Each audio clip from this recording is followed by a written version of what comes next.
RSS chief Mohan Bhagwat's recent remarks on age, leadership, language, infiltration, caste, reservations, and the BJP's political fortunes have reopened several old debates and raised new ones too. From the 75-year retirement norm to calls for identifying infiltrators through language, Bhagwat's statements come at a politically sensitive moment. And I'm joined by senior journalist Nilanjan, who also, for the past several months, has been leading a series of interviews for the Federal, speaking to historians, academics, and political thinkers to unpack the RSS. He joins me now to help decode what Bhagwat is really signaling. Thank you for joining me, sir. My first question to you is, Bhagwat has again, said leaders should ideally step back after 75. Yet he also says that the RSS asked him to continue. So how should we read this? Like a personal explanation or institutional principle or a political message beyond the Sangh? Well, Nisha, first of all, thank you very much for having me on the show at the moment. There couldn't have been a more important speech to unpack and try to decode it. Well, I think, 75, the retirement age, and once again coming up from from Mohan Bhagwat, but importantly, the manner in which he has explained. To my mind, he wants to have the cake and keep it too.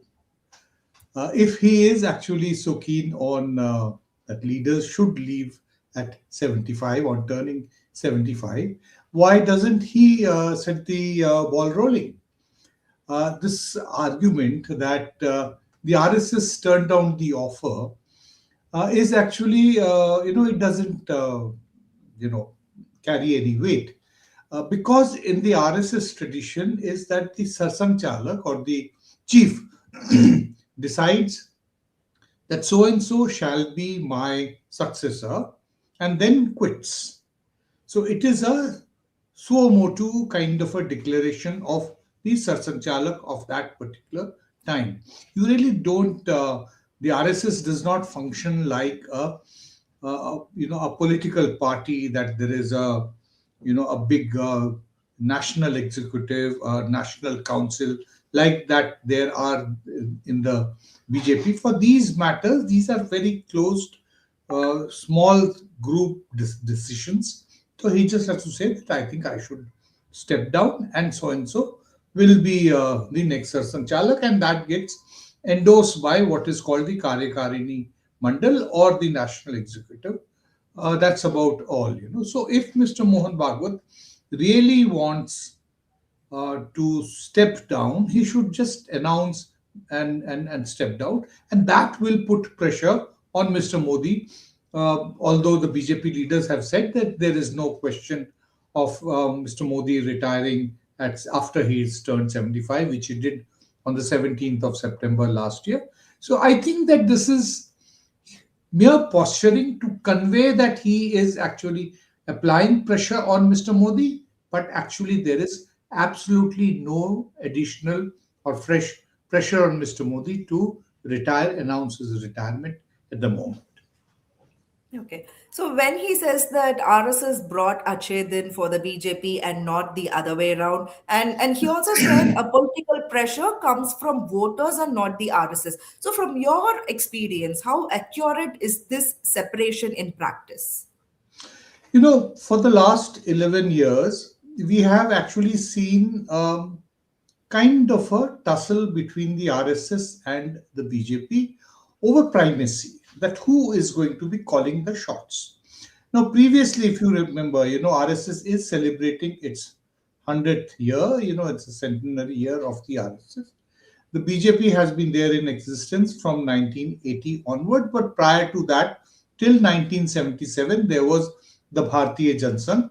So all the time, right from 1950, when the Bharatiya Jansangh was established, and till 1977, and then again from 1980 onward, Nagpur, which is actually the seat of the Rashtriya Swayamsevak Sangh, the headquarters are located in Nagpur. That is the place where the organization was established in September 1925.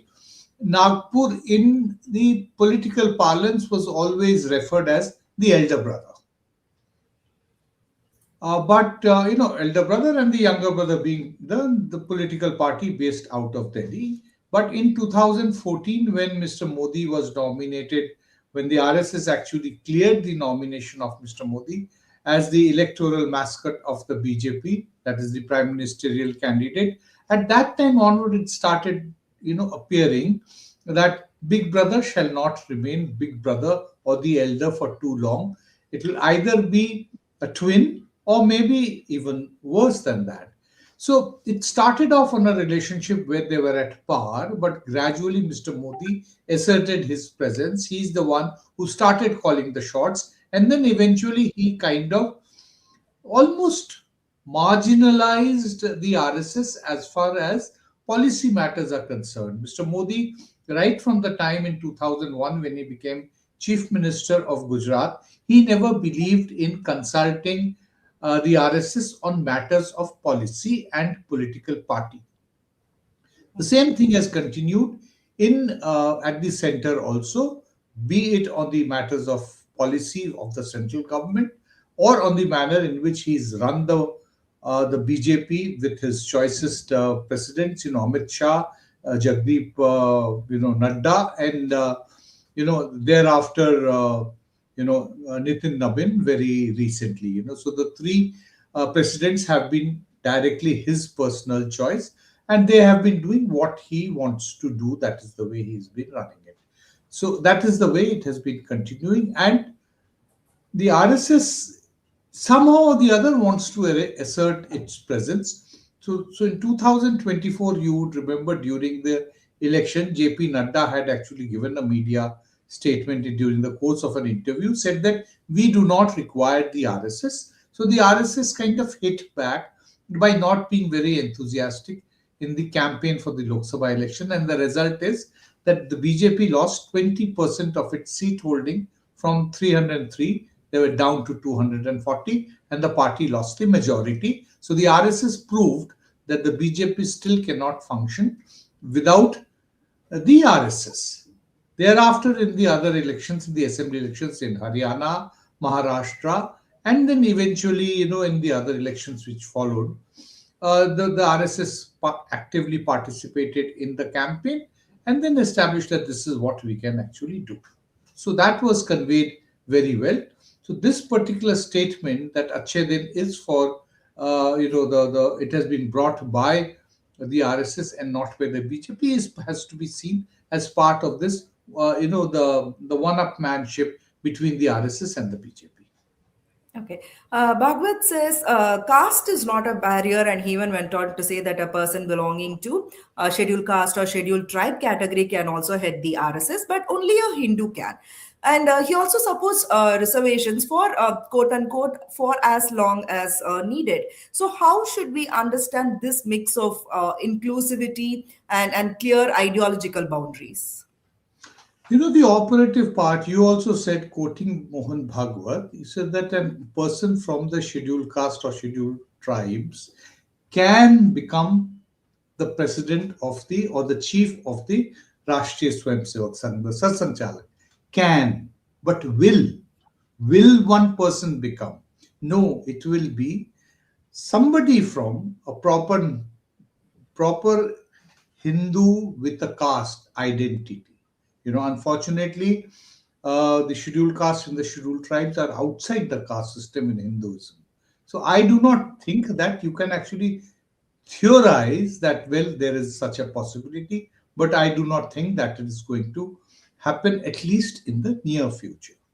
The other thing is that talking about Hindu. Now, here is what the duality or the double speak of Mohan Bhagwat, can be seen.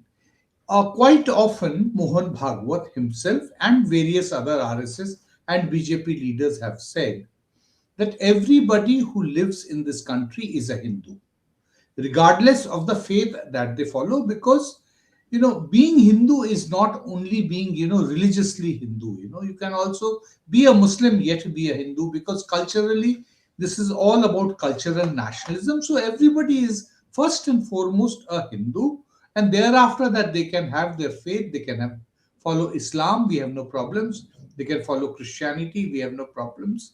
we will consider them okay, because they also accept the fact that despite being Muslims or Christians, they are primarily Hindu because they are citizens of this country. In any case, Sikhs, Jains, Buddhists are considered both by the constitution and by the RSS as part of what they call the Indic religions. So that means that they are, in any case, recognized constitutionally as far as also within the RSS framework, as Hindus.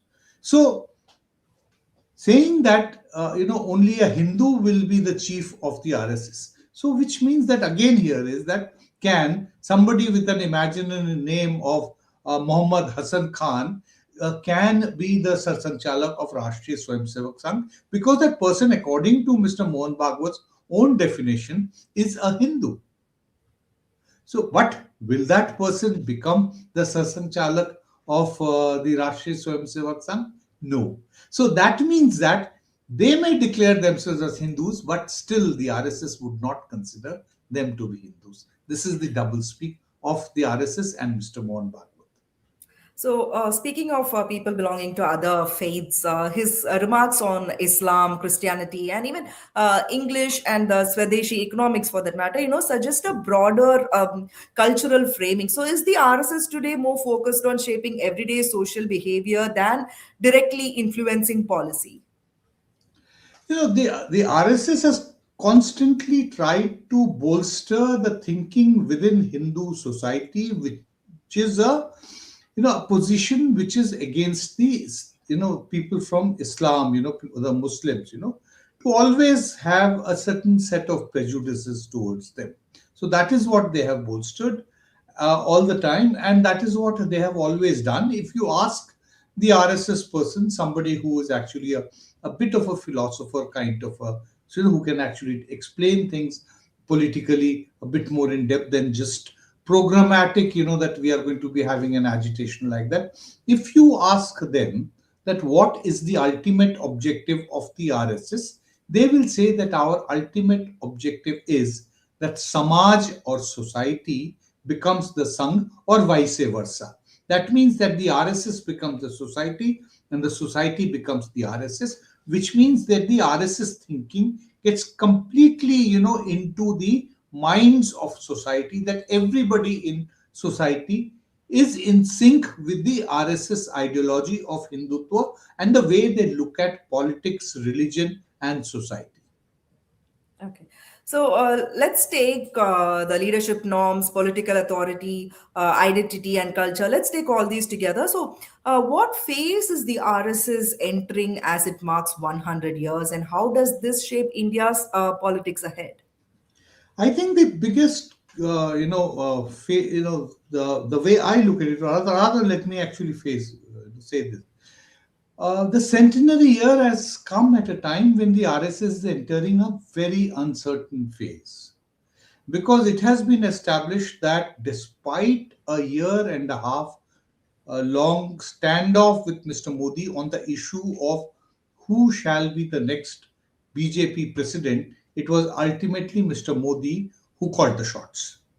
So, which means that in the RSS instance, that there must be the next president of the RSS whose name was discussed between the RSS leadership and the BJP, and then a consensus would be chosen.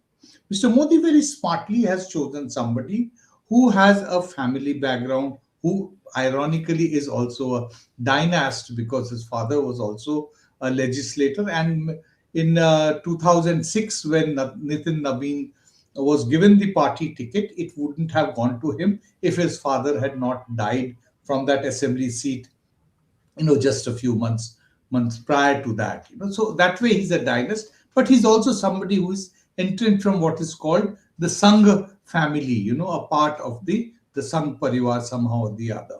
So that way there can be no objections to it. But well, yes, it is just going to be somebody who is going to be Mr. Modi's proxy. So given that, there is actually a big question mark that how relevant is the RSS? Would it be able to retain its relevance and be able to have the moral authority when Mr. Modi eventually goes out of office? We do not know how long he is going to be in office. At the moment, there has not been any indication of him stepping down from the prime ministership.